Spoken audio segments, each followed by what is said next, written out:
Hi, this is the UK Atheist. Today's video is going to be focused upon something that we all need to be aware of and focus on stopping. I saw the next clip and I was absolutely disgusted. I'll start off by jumping straight into one of the clips. Please give me your reactions in the comments section.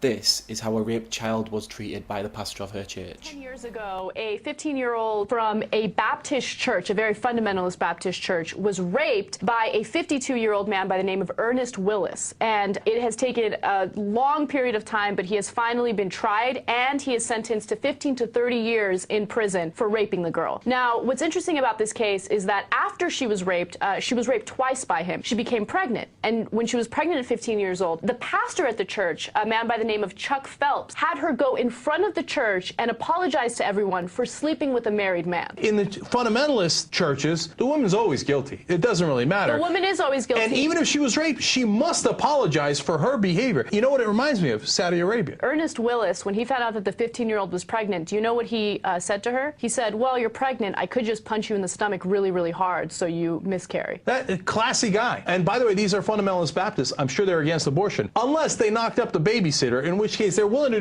do an abortion on their own by punching them in the stomach really hard. Lovely guys these guys are. And speaking of the Old Testament, when Chuck Phelps discovered that the 15-year-old was pregnant, that's the pastor, he said to her, well, you're lucky that it's not the Old Testament times, because if it was, you'd be stoned to death. Yeah, you're so lucky that you got raped in this day and age when we only shame you and make you give up your kid and move to a different state, because we'd have liked to stone you to death instead. Isn't she so lucky? Not only was this girl raped, the pastor of the church, Chuck Phelps, actually made this girl apologise to everyone for being raped.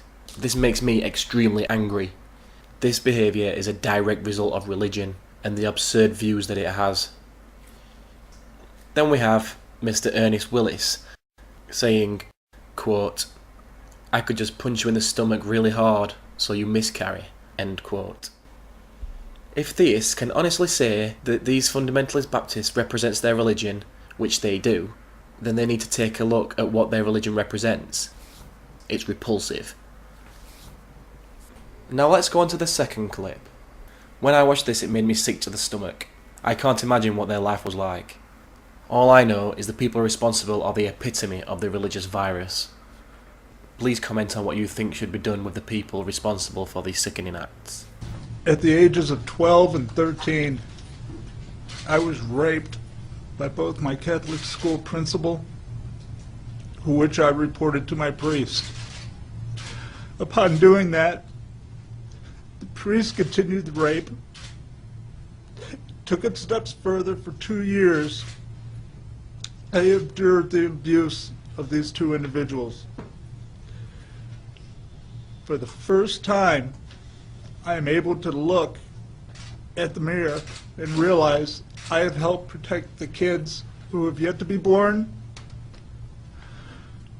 those who are born, and for other victims to gather the strength and the courage to be able to come forward. There's a picture of me and Father Joseph Bennett, who is my abuser. As you can see, I'm in my first communion outfit there. He had been raping and sodomizing me for more than a year by the time that picture was taken. And it's interesting. I just met Bob today. It's interesting the similarities that we have, because I've been down the route of therapy and psych meds and wanting nothing more than to die and thinking about suicide all the time, because it's a very depressing way to have to live, to bury a secret that's so big and so bad, and you can't tell a soul because you were threatened by your abuser that if you were to tell, you would go to hell. And of course I believed him. I looked up to him like he was Jesus. Anybody who was raised Catholic knows that you don't disobey the nuns or the priests, you believe them. That's who you go to confession to. This man gave me my first communion. He put the Holy Eucharist in my mouth the first time. This man was there when I was confirmed. This man married the older sister in my family. He was in our home for family dinners. He was a family friend as well as our parish priest. And he returned the friendship that my parents gave him and the trust by raping and sodomizing their daughter. You never get over this. You get used to this. It is a part of who I am. It is a part of a journey I have to take. Is there closure? In a sense, I feel strong. Do I feel like it's over? No. It will never be over for me. Every time I walk down a grocery store aisle and I see the soap I was supposed to clean myself with, every time I get a flashback, every time somebody says something to me that was told to me by my priest or my principal, I have to live that every day. I have to get used to this. The only difference is now they can't hide in the shadows anymore. A big thank you to everyone for watching. Please don't forget to subscribe. Also, visit my new channel, which will just have my own content and soon to be exclusive content too.